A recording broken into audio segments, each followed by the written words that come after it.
ناظرین، ایک خبر یہ ہے کہ ایران پر ایک بہت بڑا حملہ ہونے جا رہا ہے اور شاید 3 دن بعد وہ حملہ ہو۔ یہ اتنے بڑے حملے کی خبر میں صداقت کیا ہے اور کیا ایسا ہو بھی سکتا ہے، یا صرف یہ ایک ڈراوا ہے، ایک افواہ ہے، ایک بار پھر یہ ایران کو ڈرانے کے لیے کوئی ایسی بات کی جا رہی ہے، اس کا جائزہ لیتے ہیں۔ اور دوسرا یہ کہ سعودی عرب کے حوالے سے ایران کی پالیسی واضح کیوں نہیں ہے۔ یہ جو دعویٰ کر رہا ہے اسرائیلی میڈیا کا مطلب اسرائیل ہے، وہ جو دعویٰ کر رہا ہے، جو وہ افواہیں پھیلا رہا ہے، کیا اس میں حقیقت ہے یا وہ صرف آگ لگا رہا ہے؟ اگر وہ آگ لگا رہا ہے تو کیا یہ آگ لگ جائے گی؟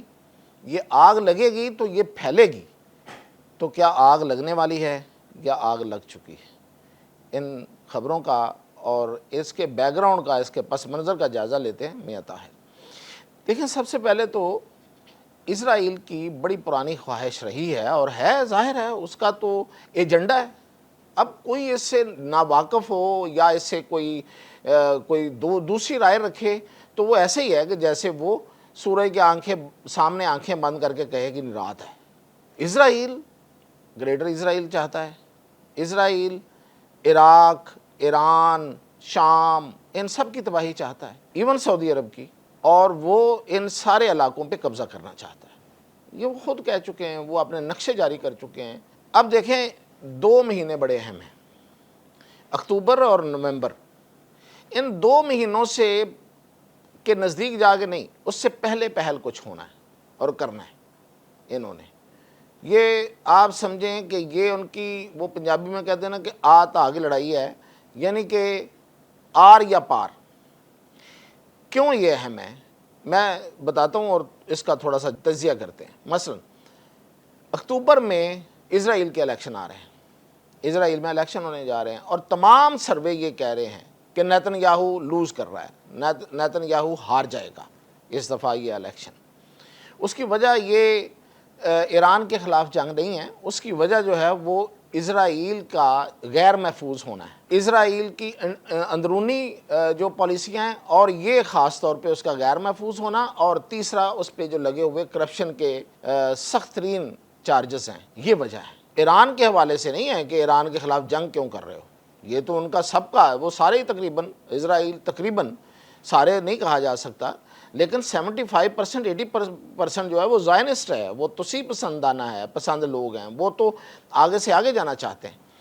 تو اس وجہ سے اس کے یہ جو الیکشن ہے، یہ اس کے لیے بہت ہی نازک الیکشن ہے۔ اگر یہ الیکشن ہارتا ہے تو نہ صرف یہ کہ ظاہر ہے کہ وہ اپنی حکومت کھو بیٹھے گا، اپنی طاقت کھو بیٹھے گا، بلکہ وہ گرفتار ہوگا، اور اتنے بڑے چارجز ہیں، اتنے بڑے الزامات ہیں اس پہ کرپشن کے کہ شاید وہ پہلے ہی بیمار ہے تو وہ جیل میں ہی اپنی ساری زندگی گزار جائے۔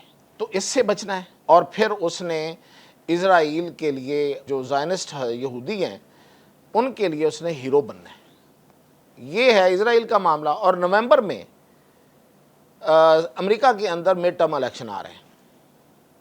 اچھا، یہ جو مڈ ٹرم الیکشن ہیں ان پہ کیا اثر پڑ رہا ہے؟ میں ابھی آپ کو federal reserve bank of America کی آج ہی خبر آئی ہے کہ فیڈرل ریزرو آف امریکہ نے جو شرح سود ہے اس میں تبدیلی نہیں کی، اسے کم نہیں کیا۔ سارے ہی توقع کر رہے تھے کہ اس میں کمی آئے گی کیونکہ مہنگائی ہے وہ بڑھ رہی ہے۔ اب اس میں اسے کم نہیں کیا تو اس کے فیصلے میں فیڈرل ریزرو آف امریکہ، جو کہ امریکہ کی اکانومی کا، اس کی معیشت کا ظاہر ہے کہ ضامن ہے اور سب سے بڑا ریگولیٹری ادارہ ہے وہاں کا، جس طرح ہمارا اسٹیٹ بینک ہے، اس نے لکھا ہے کہ اس نے اعتراف کیا ہے کہ ملک کے اندر معاشی بے یقینی ہے، جو انفلیشن ہے، جو مہنگائی ہے وہ بڑھ رہی ہے، وہ ہم کم نہیں کر سکے۔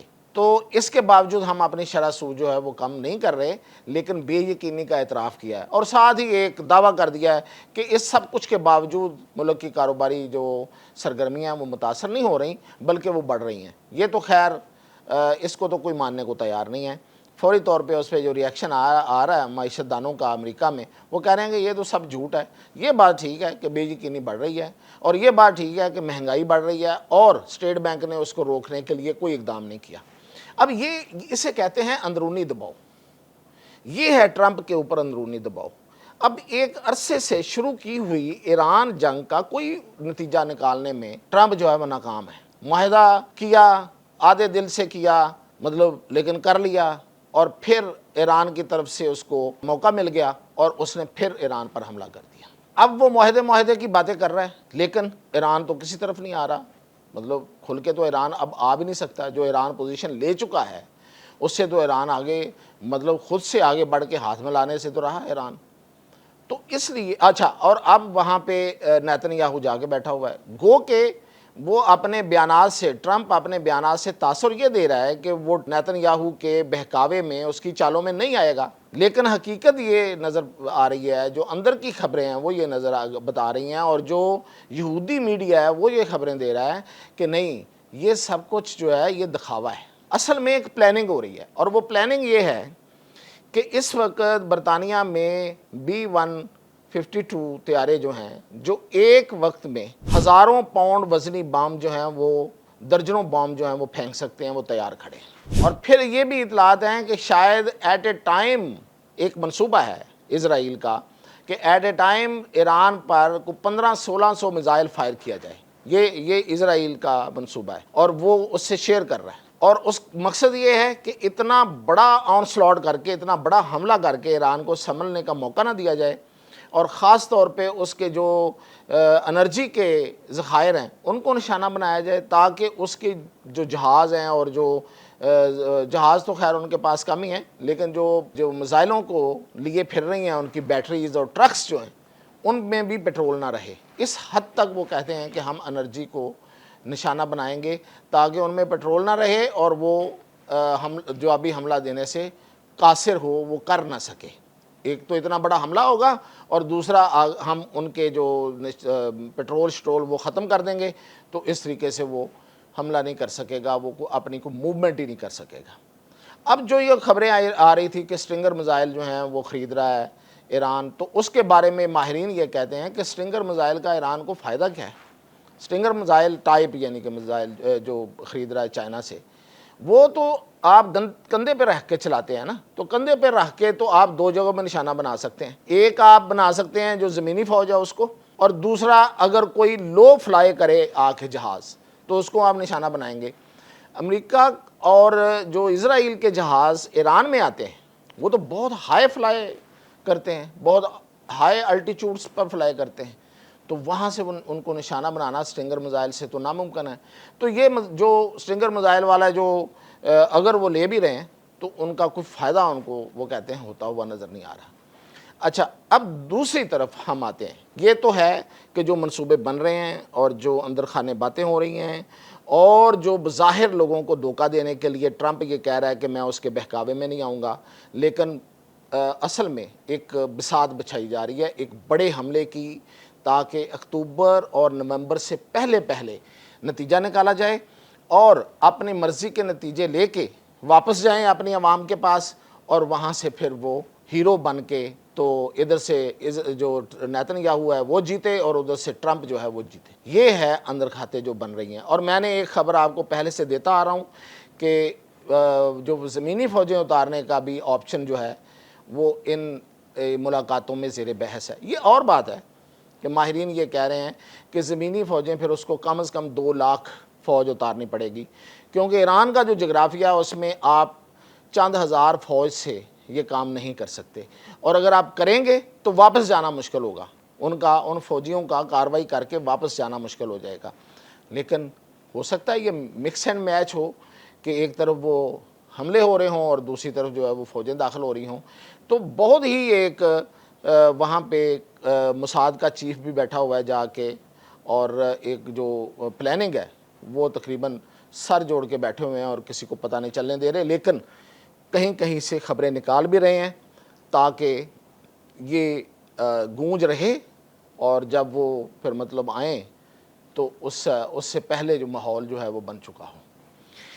اب ہم آتے ہیں سعودی عرب کے حوالے سے۔ سعودی عرب پہ جو حملہ ہوا ہے اس پہ بھی اب دیکھیں کہ جو یہودی میڈیا ہے وہ ایک پروپیگنڈا کر رہا ہے۔ وہ یہ کہہ رہا ہے کہ کان ایک نیوز ہے، کان نیوز ان کا ایک ایجنسی ہے خبروں کی، وہ یہ کہہ رہے ہیں کہ جو عراق سے حملہ ہوا ہے دراصل اس کے پیچھے ایران ہے۔ اور ایران کی مدد سے ہوا ہے. ایک ہوتا ہے پیچھے ہونا, ایک یہ وہ کہہ رہے ہیں ایران کی مدد سے ہوا ہے. اچھا, اب وہ کہتے ہیں, یہ بھی دعویٰ کر رہے ہیں کہ جو سعودی عرب نے جوابی کارروائی کی ہے تو اس میں ایرانی پاسداران انقلاب وہاں پہ نشانہ بنے ہیں عراق کے اندر. مطلب وہ یہ ثابت کرنا چاہ رہے ہیں کہ ایرانی پاسداران انقلاب وہاں موجود تھے اور یہ حملہ انہوں نے کیا یا کروایا. اور اب وہ نشانہ بننے کا مطلب یہ ہے کہ وہ اپنی طرف سے تو وہ تصدیق کر رہا ہے اور مغربی میڈیا باقی بھی کر رہا ہے کہ وہاں جی وہ اتنے لوگ اور 20 اور 25 اور کتنی تعداد بتا رہے ہیں کہ وہ نشانہ بننے والے میں ہیں اور وہ اہم کمانڈرز ہیں. اب یہی جو یہودی میڈیا ہے یہ کہہ رہا ہے کہ امریکہ نے بھی اس حملے کے فوری بعد جو سعودی عرب نے حملہ کیا جوابی, عراق کو پوری تفصیل بتا دی, کیونکہ عراق جو ہے وہ امریکہ کا ایک لحاظ سے اتحادی ہے. تو انہوں نے بتایا کہ دیکھیں یہ آپ کی سرزمین پہ حملہ نہیں ہوا, یہ دراصل ایرانیوں پہ حملہ ہوا ہے اور ان کی ملیشیا پہ ہوا ہے اور اس میں یہ لوگ ملوث تھے. اب اس میں کتنی حقیقت ہے, کتنی افواہ ہے؟ تو یہ ساری باتیں جو ہیں, یہ جو صورتحال ہے, یہ ایک بڑی کنفیوژن بنا رہی ہے. اور جو بڑی کنفیوژن ہے اس کے نتیجے میں اس خطے میں اب جو اگلا جنگ کی جو صورتحال ہے اس میں اس کا مطلب یہ ہے کہ پھر یہ جو کنفیوژن ہے یہ ایسی جنگ میں تبدیل ہو جائے گی کہ اس میں سب کو شامل ہونا پڑے گا اور سب شامل ہو جائیں گے. اور سب کون ہوں گے؟ جو سارے کے سارے ایران کے خلاف ہیں. تو ایران کو تو اپنے ساتھ کسی کو تو رکھنا چاہیے نا. دیکھیں آپ اکیلے تو جنگ نہیں لڑ سکتے, کوئی بھی اکیلے جنگ تو نہیں لڑ سکتا. اب پہلے تک تو پاکستان نے بڑا ہی جارحانہ سفارتکاری کر کے یہ رول ادا کیا اور ایران اور سعودی عرب کے درمیان خاص طور پہ جو غلط فہمیاں وہ پیدا نہیں ہونے دی. فوری کلیئرٹی کرائی, ادھر سے بات ہوتی تھی تو ادھر سے ہو جاتی تھی, ادھر سے ہوتی تھی تو ادھر سے ہو جاتی تھی. لیکن یہ جو حملہ جب سے ہوا ہے ایران کی طرف سے مذمت آنا تو دور کی بات ہے, کوئی کلیریفیکیشن نہیں ہے. سعودی عرب کی طرف سے جب بھی کوئی ایسی بنتی ہے کوئی غلط فہمی تو وہ فوری کلیریفیکیشن دیتے ہیں. اب پاکستان اس میں کتنا ہی آگے جا سکتا ہے جب کوئی دوسرا ملک جو ہے خاص طور پہ ایران اپنی پوزیشن کو خود نہیں بچانا چاہ رہا اور سب کے سب کو اپنا دشمن بنانا چاہ رہا ہے. دیکھیں جنگ لڑی جاتی ہے, جب میدان جنگ میں ہوتے ہیں تو کوشش یہ ہوتی ہے کہ آپ کے دشمن کم سے کم ہوں یا پھر باری باری آئیں.